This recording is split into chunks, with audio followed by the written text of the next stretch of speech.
This is an event that they have put on for our students. We hope it's the first of a number of such events. Basically, the idea is to give students a chance to meet faculty and interact with faculty on a more personal basis. The nice thing is there will not be a test tonight. You don't have to worry about mastering this material.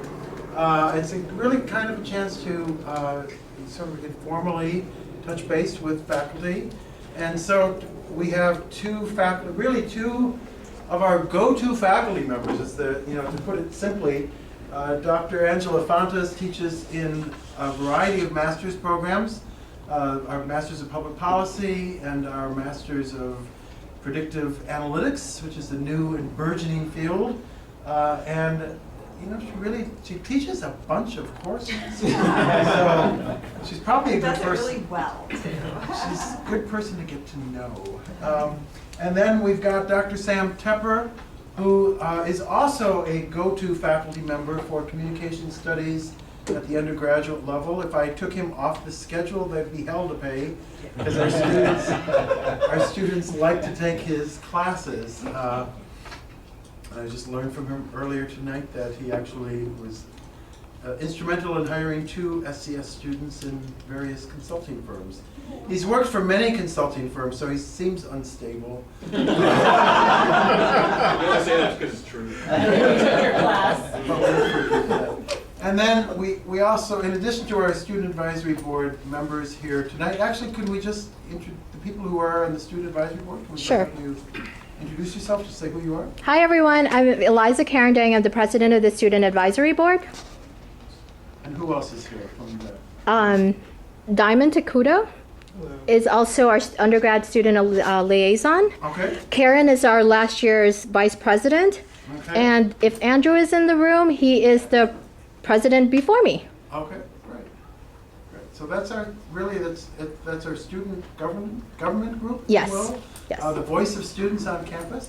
And then we also have Dr. Mary Cohen here tonight, who's my counterpart. She's assistant dean of graduate programs, and also someone who cares a lot about adult education, which is why she's working for our school. So it's my pleasure to introduce you to this evening. Okay. Thank you.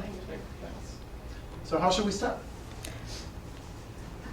I was thinking Dr. Fontes can start just to introduce herself, and then Sam will go first, and then because it leads to your behavior. Sure.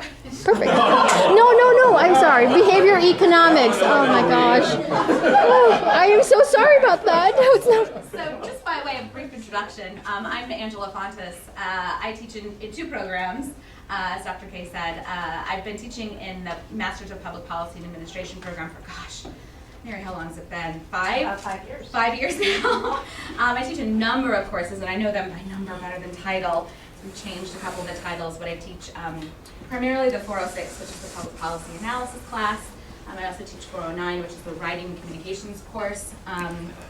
But I've taught and worked on developing a couple of other courses, 401, which is the Research Methods course. I'll be teaching some micro-econ this summer, and potentially some statistics coming up in the future as well in that program. So kind of a number of different courses.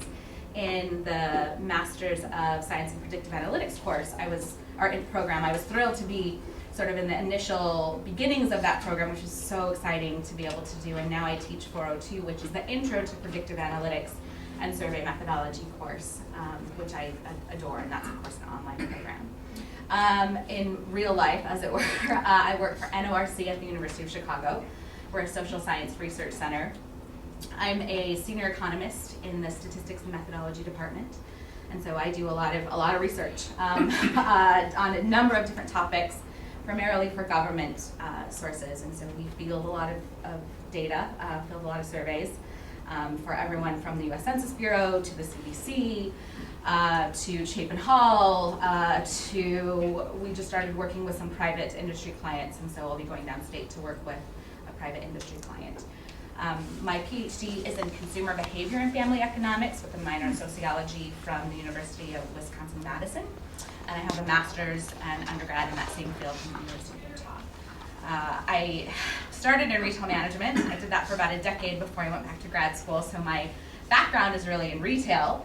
And my first job, well, I worked my way through my PhD program actually in market business research consulting for a firm up in Madison. And my first job out of my PhD program was actually here in Chicago for an ad agency where I worked in their analytics department. So I sort of straddle both the academic as well as the business analytics field, which is maybe why I also straddle two programs.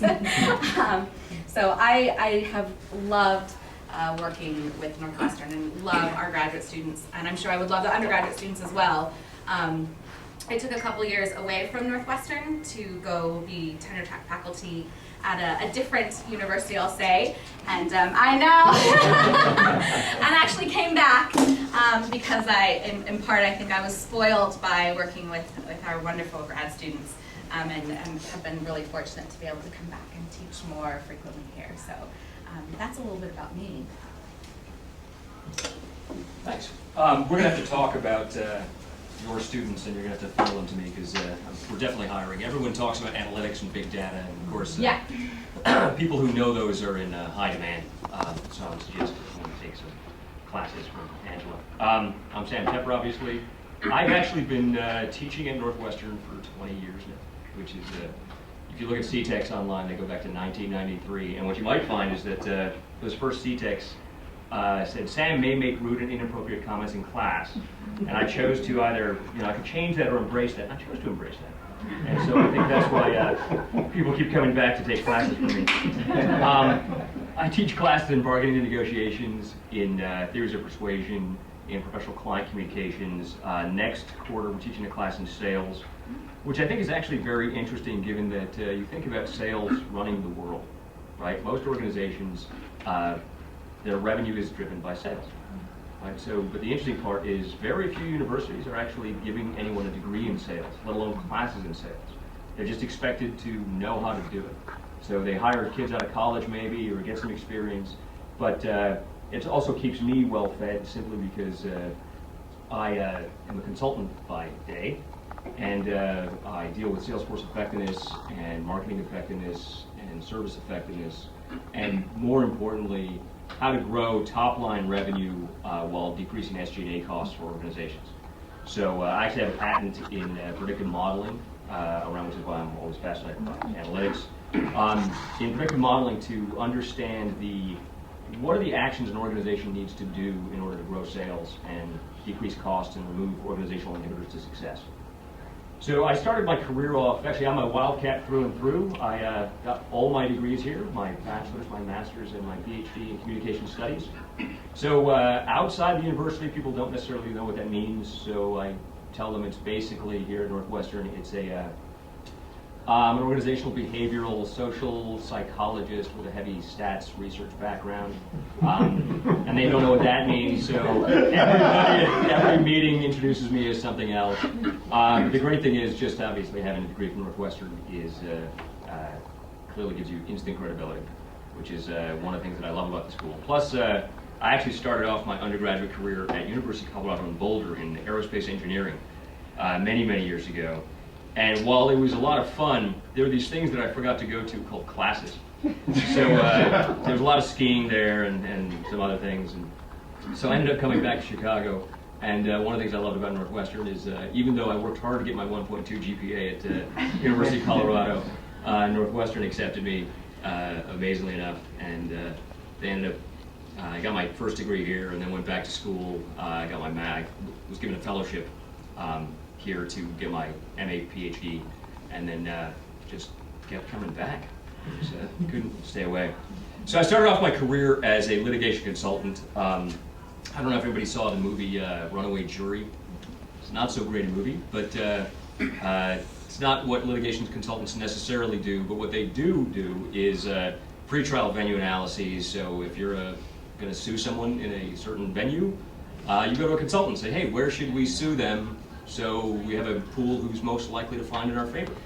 Or how can we start positioning our cases so that we're going to win in a jury trial? Or let's do some mock juries and understand what's going on, or prepare opening statements and closing arguments. So I worked on some of the biggest cases around. In fact, every big case you see in the news has a litigation consultant behind the scenes who's telling them what to do. which is very, very interesting. So if anybody saw the movie The Informant, I actually helped work on that case for ADM. The last case I worked on, I was hired by the prosecution of the state of Michigan against Jack Kevorkian and helped put Jack in jail, which after that happened, I quit my job. Just I figured karma, I wasn't doing bad, but I wasn't doing good. So ended up switching into negotiation strategy consulting. So helping organizations take a negotiating view of the world, because I'm a firm believer that we all negotiate our social reality together. You can't have a relationship with someone without negotiating that relationship every minute, every day, every time you talk. So I'm a firm believer that we're all negotiators, and how you then bubble that up and tell the market who you are based on the deals you do. So I was helping organizations do that, and had some interesting negotiations around the world. For example, one of them I worked for a client, and sometimes in certain parts of the world, like Nigeria, folks would get annoyed and kidnap one of their people. And so you have to get the person back, because you couldn't just say, well, in some instances, we're going to walk away from the table. We have other accountants, you can keep that one. No, we had to. So those are pretty interesting. And then moved from there into strategic decision-making consulting, and then started doing just broader-based consulting at Accenture, and then Deloitte, and now with PwC, focusing mostly in capital markets and banking, but I haven't written my role yet, so if you look at me up on LinkedIn, I haven't decided what I want to be when I grow up. One of these days I will. But happy to talk about anything involving, well, anything's open, fair game, but career questions, how do you get to where you're going, how do you understand what you want to be when you grow up, and hopefully that never happens, right? It's about the journey, not the destination. And specifically how Northwestern has helped me get to where I've got. Couldn't have done it without Northwestern. So that's me in a nutshell. Long-winded. Questions? Comments? You got nothing. I have a question. What are you doing on Tuesday? I want to know what your presentation is. I have no presentation. It's just me. I was told not to prepare anything, so I took that to heart. And especially, I was actually in San Francisco until 1 o'clock this morning when I landed and got home at a 7:30 meeting. And my days are pretty busy, so right now I'm commuting to San Francisco every week, and then here on weekends. Tim? Sam, how do you, we talked about transitioning from litigation consulting to some of the other things that you did, and now consulting. Can you talk a little bit about how you made those moves and kind of what went into that, and kind of more detail about that journey? Sure. Great question. The fascinating part was back then when I was deciding to go into consulting, I was thinking of doing change management consulting, right? Communication studies, change management. But back then, no one knew what to do with PhDs. It was all, if you had an MBA, they got it. But if you didn't, then there you go. So my dissertation, my master's thesis and my doctoral dissertation were specifically around language effects and memory, and I happen to use court cases as examples of what can happen or go wrong when even if you discredit eyewitnesses under certain circumstances, the jury still uses that information to render verdicts. So all of the litigation consulting firms wanted to talk to me, so that's why I ended up doing that. But I think a more important question, or more interesting question, is not the path you choose, but why we choose the paths we choose. And a lot of people go out and they try and find a job, right? You get a degree and then you try and find a job. And I think part of the challenge in doing that is, instead of just thinking of what job you want, we should be thinking through what criteria make a great job, right? What would you be interested in? And then, based on those criteria, how do you weight those and score those and say, wow, I just opened up the aperture and there's a bunch of stuff that I could be doing that I didn't even know was possible. So, because I think part of the challenge is that we just go down this path and we get a degree, and that's actually the beauty of getting a degree in communication studies, is you can do anything. So, because of that, then you just start moving around. So I didn't have a business background, but clearly all of these issues apply to business and the things that I deal with day to day. But the litigation consulting, was very interesting. But then, like I said, part of what I did, I'd like to do this every now and then for myself, is figure out, I say tongue-in-cheek about trying to figure out what I want to be when I grow up. I think it's more about, what do I want for my life, and is this getting me towards my goal, my life strategy, right? And that changes. And the funny thing is about, even with organizations, we apply, I always try and put it through a lens of how do I apply this? How do I apply it to myself, to my clients, to my organizations? And we talk about change management and how hard it is and everything's so difficult. But there are so many times where we embrace change, right? We get married, we have children, and these are huge fundamental changes in our lives, but we embrace them. So that's why I like to, turn my life on its end several times. I've done it several times. And just try and figure out, all right, am I going where I want to go? Now that I have a family, am I helping them get to where they want to go? So my criteria changes. My criteria changes. Change? Criteria, plural. Each criterion is a changer. Your criteria changes. Thank you. Yeah. My criteria changes. And so then the scoring changes, the weighting changes, right? Your risk profile changes when you have a child and all this stuff. So now I have to wear a helmet when I ride my Harley. So that kind of stuff, I promise to win. So that's why I've made different career choices, or I jump around. And Peter and I were just talking about, I was at Accenture, and then I decided to go to Deloitte, and now I decided to move to PwC. So I've been in big consulting for a while. But I've thought about going into smaller niche consulting or going to industry, right? I've never actually done anything for a living, right? I just tell people what to do. So, so I'm very good at delegating. But that being said, that would be interesting too. I think everything you do creates an opportunity. Right? We were talking about this earlier. So even if someone says no to you, well, that's just another opportunity to say, all right, well, you said no for this, but I can tell me why, and now let's think about how we can pivot that into something you want. So the great thing about, and I keep on pulling this back to not just SCS, not just Northwestern, but the great thing about consulting and the education you're getting is it just allows you to do literally anything. So just because of my background, I've been able to open doors. I've called up CEOs, just said, hey, I just want to just pick your brains for half an hour. And I have yet to have someone say no to me. So it's just, wherever they are, whatever, it's because of, you have a Northwestern degree, and, then you get into a job that you like, or you have a brand that someone responds to. So that's why I made the decisions I made. No one can really emulate anyone else. We all have our own paths, but it's about asking the right questions. And then even organizationally, my clients, it's about asking the right questions. What do you do? What are you trying to achieve? Why? And then what's the path forward? That's it, very general. Yeah.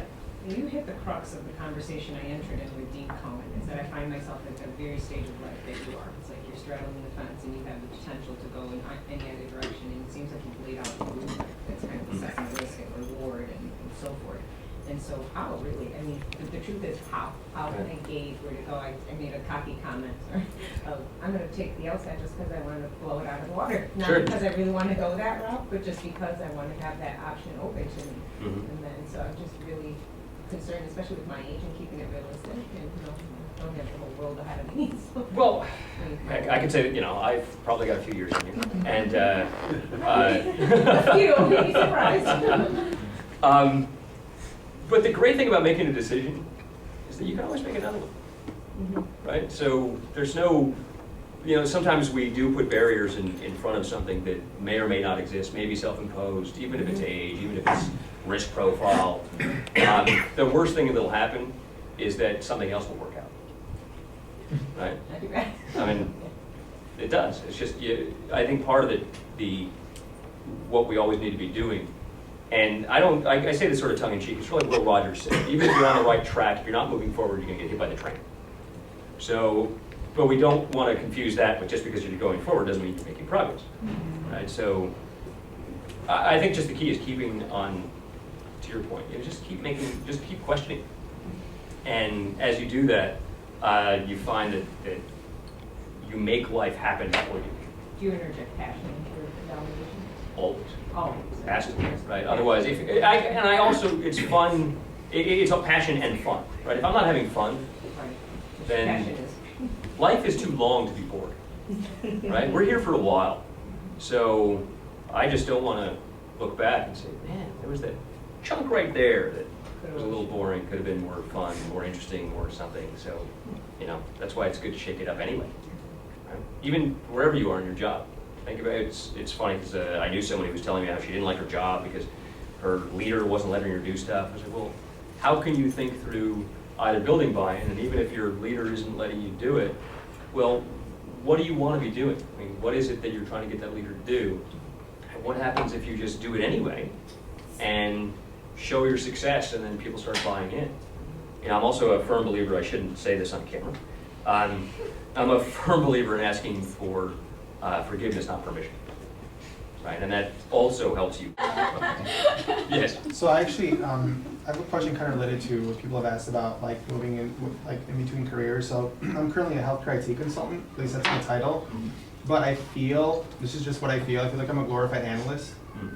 Like, that's really, I mean, that's what I feel. So like, you've been able to move between different kinds of consulting, and I'm sure you've built relationships and you've done things along the way to do that, but I feel like, and maybe everybody feels this way about what they do, but I feel like I'm in a niche, and it would be really hard for me to go from healthcare IT consulting to a different kind of, like if I wanted to do more management consulting, like with McKinsey or these big firms like the ones you've worked with. How can I start to build the relationships and do the things necessary to, like what if I wanted to be a litigation consultant? Well, let me ask you this. Why do you think it's hard to make the switch from healthcare IT consulting to management?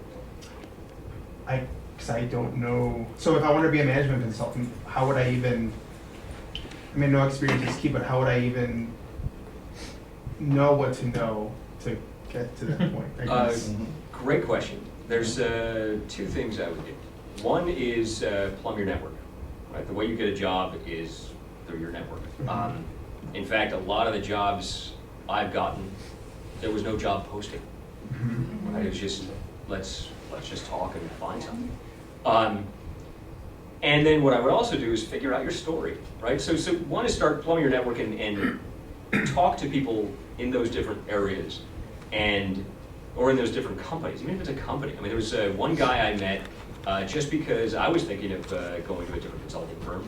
And I just emailed on LinkedIn because I looked for someone at a certain age that I figured had a certain title who could give me some information. And I said, hey, you know, I just want to take you out for a drink and talk about your company. Would you mind? He said, yeah, sure, no problem. And so now we're good buddies. I reached out to him on LinkedIn. So most people are willing to help if you, it's not about getting something from them other than just a discussion. And you know, you never know what's going to happen. So that's a piece of it. And then you find out what they actually do. And then more importantly, or as importantly, you find out about the culture of the organization. Is it, because I look at moving from company to company is like dating, right? If you're not a fit for the organization and they're not a fit for you, you're not going to be happy and they're not going to be happy. And you just wasted your time, you wasted their time, and there's sunk costs, and you know, you could be doing something else. Sort of like, you know, people who stay in relationships far too long, that you know they're going to break up at some point. It's like, what are you doing, right? And again, life's too long. What's the opportunity cost of staying where you are? So you're saying that I have to be willing to take a risk? I don't think it's a risk. I don't think so. I think it's just talking to people and seeing what they're doing, and then finding out if that's what you'd like to do, and then telling the story about how you fit. Okay. And how they're a fit for you. And if it's not, like, because you could be doing something else, right? I know that healthcare consulting in a lot of different big consulting firms is a hole right now, right? They definitely want people who have health and life sciences backgrounds. So because of that, maybe it's not as big a jump as you think. Yeah. So happy to talk to you. And I can add to that. In my current position, I found I left. I was with Leo Burnett. That was my first job, and a great. I mean, if people are familiar with Leo Burnett, it's a wonderful ad agency. And it was a great opportunity, great job. And ultimately, I just decided I didn't spend as much time in school as I did to sort of be hawk and sticks, as it were, in Philip Morris speak. And just quit, just one single mom up and quit my job, and was petrified because like you, I just said, you just can't pay me enough to do this anymore. You just can't. Yeah. And I just, in a sort of panic, started looking up companies, and I knew NORC because they collected some data I had done research with. I found the department chair of the statistics and methodology department, called her up and said, you don't know me, but I think I'd be awesome for your company. Can I just come in and meet with you and bring you my resume? And she was like, I don't know you either, but whatever, if you want to come in. I just met with her and sort of picked her brain and gave her my resume, and 2 weeks later she called me in for an interview, and from that conversation, I knew so much about the organization already that it's a, you know, our interviews are extensive. And so when I met with sort of the higher ups, I already had so many good ideas about what I would do in my role that it was so beneficial for me. And I've been here now at NORC for almost 5 years, and I love what I do. So yeah. And it's so sad for me because like hearing your stories, it's like when I was fresh out of college, like my undergrad, and I wanted to conquer the world. A lot of this ambition came naturally. Right. And I was like, okay, I'm gonna just do it. And now I've learned these customs, and oh, you can't say that in front of so and so. He's a doctor, and you know, well, she's our chief resident. Oh, I can't say it. So like, I feel like I've gotten pigeonholed into this thing where it's like the things that got me to where I'm at, I'm losing because I'm afraid to call that person randomly. Something I would have done at 21. I'm now like, oh, but what if she says no? But what, you know? So I guess it's just rediscovering a lot of that passion. It's not only that, but think of just dating. Dating is always the law of averages. I mean, Right? No, not every single person says yes to you. Right. What's the worst that'll happen is they say no.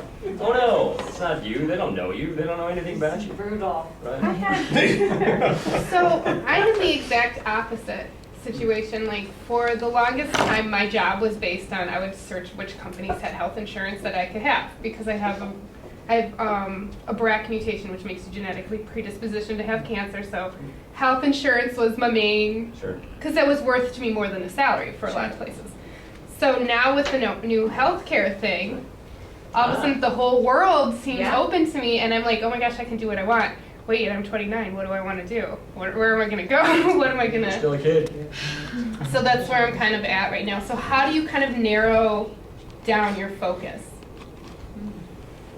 Yeah, that's tough, and I think, I mean, the first thing I would say is that don't worry that you're in that spot. And I think, I don't know if you would agree with this, Sam, but you'll probably go through that spot a number of times in your life. I would say just this last year, I sort of went through a career crisis when I thought for 30 years that I was supposed to be an academic.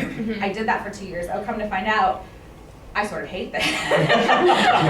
I might slit my wrist if I have to be an academic in a small town university anymore. And why did I leave the job that I loved and the students that I really loved? You know, can I go back? Unfortunately, I was. But don't worry that you're in that spot. And second, I would say begin with the end in mind. Think about what you want to do, and then think about the job that would allow you to do that. So not necessarily think about what job do I want, but what do I want to do? When I wake up in the morning and think about what am I going to do today, what is that thing? And then what is the job that's going to allow me to do that thing? Mm-hmm. Does that make sense? Yeah. So, maybe I really love to do research. Well, what are the wealth of jobs that are going to allow you to do and research? And it's okay then if it doesn't work with both and you're like, oh wait, made a mistake here, time to back. Sure. Honestly, there are times that I'm still like, maybe I want to go back to school at somewhere. And my daughter is like, I'm going to smack you in the face. Like, but I still sort of think about, gosh, maybe I love doing this, but it would be so fun to do that shiny object syndrome a little bit, right? And so we all think of these. But what do you want to do when you wake up in the morning? Is that something that you can do with this job or this job or this job? Well, then maybe that's the direction you go. Yeah. And to piggyback on that is, what is it about what you want to do? Right, so to your point about, do you like to do research? Well, why? Why do you like to do research? Is it the intellectual curiosity? Is it the analysis? Is it, what specific aspects of it? And as you start lining up all of these things, these attributes of what you find passion in, then you start thinking of, okay, now, to your point, what applies? And suddenly you're doing stuff that you didn't know. Like when I went into litigation consulting, I didn't know litigation consulting existed. Mm-hmm. But suddenly it was there, and I had a chat with somebody. I was like, "Oh, look at that! That's pretty cool." And actually, to get back to your point, sorry, I don't want to minimize. Dan, Glenn, thanks.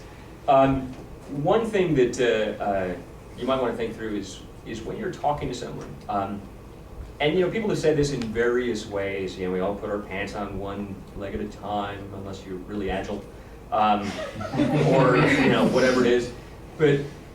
There's never anything other than being respectful and polite society. There's never a reason to fear anyone. we're all muddling through, and some people have just had more experience, which doesn't make them smarter, doesn't make them better, it just makes them different, Yeah. right? And so that's something to remember, is that even as you're talking to leaders, one of the things I learned very, very early on here at Northwestern, in fact, was when I started the PhD program, everyone called every professor Dr. So-and-so. And I immediately started calling them all by their first names. And the reason was because I was in the PhD program, so they're supposed to be my colleagues. And if they're my colleagues, you don't call your colleague by an honorific, right? You don't call them by a title, you call them by their name. And no one told me to stop, right? And so I was the guy that was calling everybody their first name. Everyone's sort of looking around, I was like, well, we're all supposed to be doing this. This is the way it's supposed to work, right? And so of course be respectful of other people, but what's wrong with treating people like humans, right? I mean, especially in my field where, I'm a sales guy. Right? I need to sell, I need to deliver, there's a bunch of stuff I do in my job. But part of it is most consultants are consultants who happen to sell. They're not salespeople who consult, so it's a big challenge in the consulting industry. But they all want to show up to a meeting with a PowerPoint deck, and we're not, in fact, I'm not really allowed to talk unless I have a PowerPoint deck somewhere on my person. But when that too. No, the government ones are just longer. Sorry. But what I do is I'm trying to get people leaving in my own organizations. Look, let's just show up and talk to somebody. The CEO has problems. The CFO has problems. The COO has problems. The CSO, the CMO, the CIO, the CTO. All the people in the C-suite have different issues. Let's talk to them like they're people because they really want solutions. And so you don't have to show up. You don't have to, just because other people are doing it this way or other people are telling you, oh, you can't do that. Or you're telling yourself you can't do that. Ask why. Why can't you do it? You definitely can. Just don't. There's another meeting I had years ago with a guy that I'll never forget where we were talking about risk, and someone was mentioning to him how in their organization, they really talk about risk, but the problem is, there's this downside that's so hard, if you fall, and that's part of the challenge. Like, well, then otherwise it's not a risk. That's the whole thing inherent to risk, and so you just figure out what your risk tolerance is. Right? It changes over your life, but it doesn't mean you should take risks. And then suddenly you realize that some of the risks that you thought were risks, they're not risky at all. I guess, but how do you know, if someone that is higher up in the organization how do you know when they're asking for your help? How do you know when Sometimes they're not. Sometimes they're asking the wrong question. You just open your mouth, tell them. But in a respectful way. Like I literally just sold a gig a week ago, and we're knee deep in this project. And right now, I just put in a PowerPoint deck, and I had a presentation, and I was talking to them on the phone on the way here. And I said, look, we need to pivot this because you're asking the wrong questions, right? What you originally hired me to do, or hired us to do, it's a team, obviously. What you originally hired us to do, you're jumping to this solution, you think this is the problem, but that's clearly not your problem, right? And so that's which is why it was kind of funny, even internally, I was like, hey, I need to talk to these people now, and I need this data. And someone else in my organization asked me, well, how did you get that meeting? I was like, well, because I asked for it, I need it. So I'm telling them, this is what we need to do, and let's all go this way. So maybe something will go wrong, of course. Something always goes wrong, right? It's life. But just ask the questions.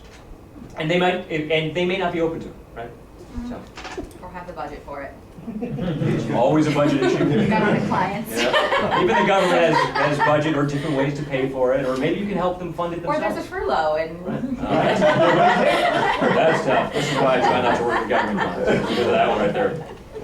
Let me just ask, I came in at the tail end when Glenn was asking, and it seemed as if you stated a market that's probably emerging. I think I heard you say something in regards to Health and life sciences is definitely, it's always been big, but especially in consulting firms. Because, consulting. And analytics. Yeah. Well, analytics across the board, right? I mean, everywhere. Insurance, think about insurance. If insurance doesn't change the way it does business, it's going to die, right? On a list of 100 jobs that you could possibly have, insurance comes up about 98. Who wants to be an insurance agent? Right? Or who wants to talk to an insurance agent? Do you know your insurance agent? Anybody? No. Right? But insurance runs the world. Everyone needs it, clearly. We just started taking private industry clients in a very select, and our most recent is an insurance company that we're doing some analytic work for. Because they haven't changed their business model in years. And sometimes it's, I've sat in meetings, I won't tell you the company, obviously, very, very large company, and it was a bunch of old white dudes sitting at the table. And they're the board, right? And they're saying, hey, you know what? we hired this Chinese guy once, and he was really good at selling it in the Chinese market. So we really wanted, you need to tell me how to hire more GBLTs, Hispanics, and women, because those are the markets we want to break into.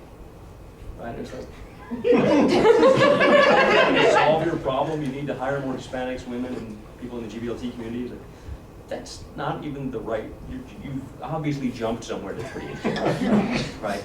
So it's about asking the questions, okay, why, what, how, who, why do you think that, right? It's just constantly questioning what they're thinking.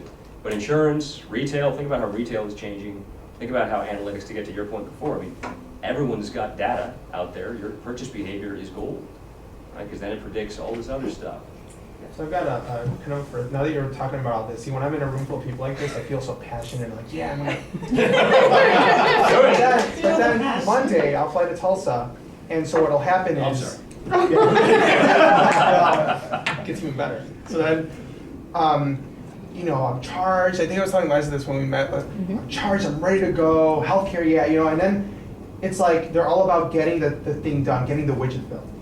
And whenever I give these speeches, these like passionate little blurbs, I get on my soapbox, like, oh, you're so cute. Anyway, that spreadsheet that you were gonna do. So like, how can I reconcile the frustration of being passionate about what I'm doing and nobody I feel like such a teenager, but like nobody gets it. You know, nobody gets it, and it's like, so predictive analytics, for example, I know that once we get these EMRs live, it'll be getting quality from, like, or making use of the data, right? Like, so when now we have all these infection rates, now we have all these antibiotic rate, whatever. Yep. And so how can we start to predict this, you know, predict whatever, right? But people don't see that. They're like looking at me getting this thing live or us getting this thing live. So how can I either get them to share my passion or get over it and realize that they're just gonna try to get it live? I mean, does that question make sense? Mm-hmm. Yeah, I mean, I think going back to something that you had said earlier, Sam, sometimes it's better to ask forgiveness than ask permission. And so sometimes the bold idea that you just do and present makes people sort of stand up and recognize, oh, that wasn't just a fly-by-night idea, but it was actually something that's doable, and now that we see it in real life, oh gosh, maybe that is something we can get behind. And that's more work on your part, and maybe that's extra hours that you're not being paid for, or, you know, going over and above. And so, you know, that's sort of one way to maybe think around it. Another is, you know, start to think around where you might go with that, whether it's moving to a new company that's more behind what your sort of vision is, and starting to explore some of those possibilities. Definitely true, and to echo that, part of it is also networking within the organization to see, you know, if there's not a burning platform for change for what you're talking about, or a burning platform to do that.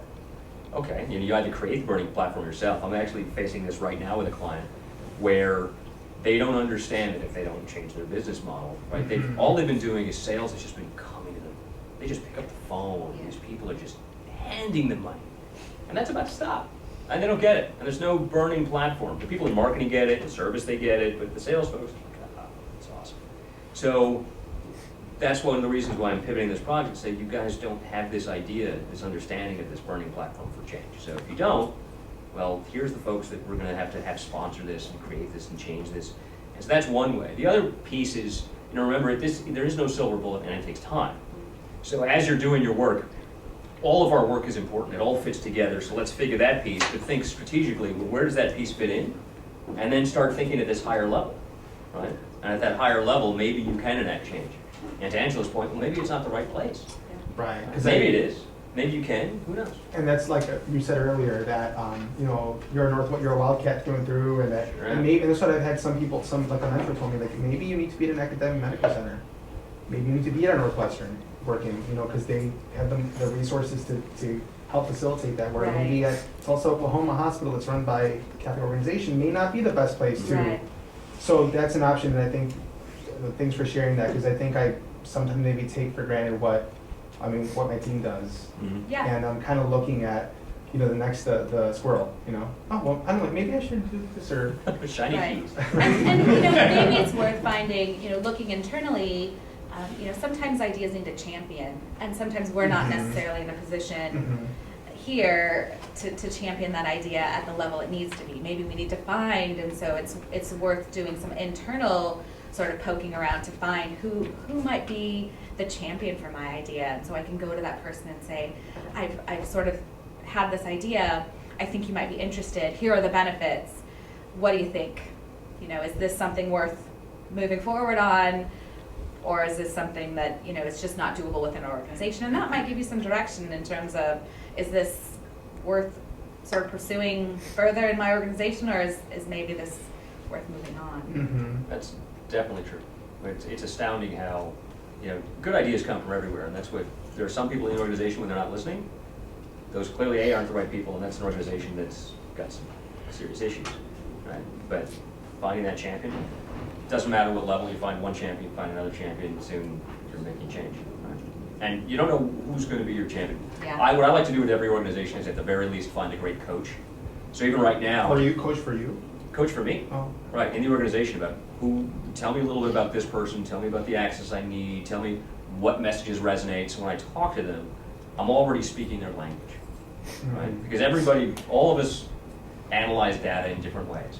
Some of us are drivers and we just give me the facts. Some people are expressive, talk about big ideas. Some people are just amiable, right? They just want to get along. And some people are analytical, just give them a lot of data. No, more data. No, I don't have enough data. Give me some more data, right? And so all these people take a different approach, and as you approach them differently, find out you're hitting their hot buttons, and suddenly they're championing your ideas. And so I've had situations like that where you're able to kind of establish rapport and resonate with those people at their wavelength. The problem then becomes being a consultant or whatever job you do, they look to you to be the oracle. Like you have all the and I really don't have all the knowledge. I don't. So then, so what do you think, Glenn?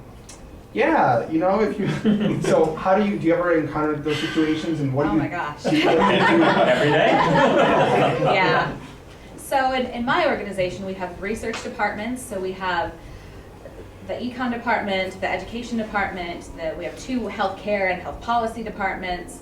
I know I'm missing some. And then we have my department, which is the statistics and methodology department. And what we do is we're really internal consultants. So we get called into these departments to do their sampling and weighting, to do their analysis work, to do focus group methodology, sort of whatever they need in terms of statistics and or research methodology. And we are consultants to that team that sort of formed for this project. And so sometimes it's right up our alley, but I'm an economist. I do financial planning and retirement security and poverty research, and I'm working on like 3 healthcare projects, and I'm analyzing Medicare claims data. And so they're like, well, Angela, what do you think about these codes? And I'm like, can I see the data first? I'm not really sure yet. And so I constantly have to say, I'm gonna have to get back to you on that. I'm not positive yet, and I'm gonna have to get back to you on that. And I'll tell you what, my NORC BlackBerry is my best friend, and I have all of my colleagues, and I have my friend, my colleague who I call for this type of work, my colleague who I call for this type of work, and my colleague who I call for this type of work, because I so frequently have to sort of consult with my sort of network, because I don't know, and I guess maybe I'm comfortable enough in my team environment to say, I'm not sure yet, but let me find out and I'll get back to you, and then make sure do get back to but yeah, that's sort of, I'm constantly in that position where I have no clue about, so we need analysts who have healthcare background, because a lot of us are doing that work that don't have the experience, and so we're sort of saying, well, let me find out, let me pull some literature. Yeah. And there's nothing wrong with asking a question. Yeah. If you don't know something, it's better to say, I'll get back to you on it, or some version of that, than make up some answer that later on is proven false. Years ago, I was, when I was a litigation consultant, I had picked a jury for it was a bank fraud case. Picked the jury, and then afterwards they asked me, hey, can you just sit here? Like, what do you mean? It's like, just sit during the whole trial and just watch the jury and tell us, at the end of the day we'll meet and we'll, tell us this stuff. I was like, yeah, sure, no problem. So we're talking about the messaging, and every day we to have a debrief and talk about what the jury's probably thinking, right, because I'm clairvoyant. Talk about that. And then one day, next to the attorney, the lead attorney, lead counsel, said, hey Sam, I'm thinking about wearing a tan suit tomorrow. What do you think? And I was like, you have got to be shitting me. You've been practicing law longer than I've been alive, and now you can't dress yourself? Don't wear it. Don't wear it. It's not going to go. It's not going to go well. Funny thing was, the next day, the opposing counsel wore a tan suit, so I looked brilliant. Right? So the point is, though, is sometimes it's also okay to make an educated guess. Don't do it if you, I mean, that's obviously an extreme example, right? I clearly didn't know. It was a 50-50 shot. I put the coin in my head. No. Right? Came up tails. But that's what consulting is as well, right? Often you're in front of a client and you are the expert, whatever it is. Oh yeah. And very clearly, so part of what we're doing is consulting is educated guesses. And you also ask for more data, like, is this, what do you think about this? Well, I don't know yet. We're going to do some more analysis, but more importantly, why do you want to know? What is it you're trying to achieve? What are you trying to answer from that, right? As opposed to just giving an answer. I tend to ask more questions first because that gets you to what you're doing, right? Just like you And said. sometimes you have to remind the team that they actually know what they're doing because they get so reliant. Well, what? Oh, yeah. Well, what do you think? Well, what do you? And Oh, maybe yeah, it's a happens. little right? Because they want Oh, you yeah. just if they can blame you and you. Now you know this. No. What do you think about wearing it? Have you worn a tan suit before? And what happened when you wore that tan suit? I was beaten about the head. It was How do terrible. you feel when you wear it? I was attacked by bees. Right. Incredibly. Do we have time for one more question from Andrew? My quick question is, has been your experience? I come from a background in the legal profession. I'm interested in some forecasts you might be able to give us about the future interfacing between litigation consulting and traditional law practice. Great question. And it depends on what type of litigation consulting we're talking about. Because there's litigation consulting that's specifically centered around valuation of cases. To say, how much is something worth? Should it be, should there a suit be filed anyway, et cetera. And then there's the type of litigation consulting I was doing, which was completely different, which is more not about the value, but about, well, how do you get how do you change the outcome of a jury decision to find in favor of your side, which is a little bit different, right? So I don't think that's ever going away. In fact, the industry has been growing steadily for 20, 30, 40 years. It's just anybody who can afford to hire litigation consultants, those are the ones who are always going to have them. So there are some industries who always have the biggest firms on staff simply because they pay them retainers. So that way they can't conflict out and there's never a conflict of interest, so someone else can't hire them. So it's not going away. I don't think it's getting worse. In some ways it's making the playing field a little bit more fair, right? Because if you have litigation consultants on both sides in big cases, then, well, you've got people behind the scenes everywhere. I mean, think about political contests as well. There are folks doing a lot of polling, and for every decision to say, hey, how's this going to play? When we watch a movie, how many different times has that gone through some sort of iteration? Say, hey, let's change the ending a little bit, right? So it's more endemic to people wanting to get what they want, and sometimes using analytics to get there, sometimes not, sometimes gut, right? But it's I'm not going to say it's getting worse, because there's no worse. It's just getting bigger. Has a firm ever known to have put two players on the same team on separate sides? I know with the Well, they're not allowed. You mean yeah, like law play firms? both, yeah, play both. Well, they sides. can't, because that would be a conflict of interest. Okay, good. Some people do look at those environmental firms and try to see. Yeah, I just saw that movie with I forget what it's called, Matt Damon. Sorry. No, That was a spoiler alert. I was just in a hotel and was doing One movie, so I won't watch it now. Interesting. So any other questions, everyone? Well, SAB and all of us here would like to thank you guys, and we wanted to give you something just to remember. Thank you so very much.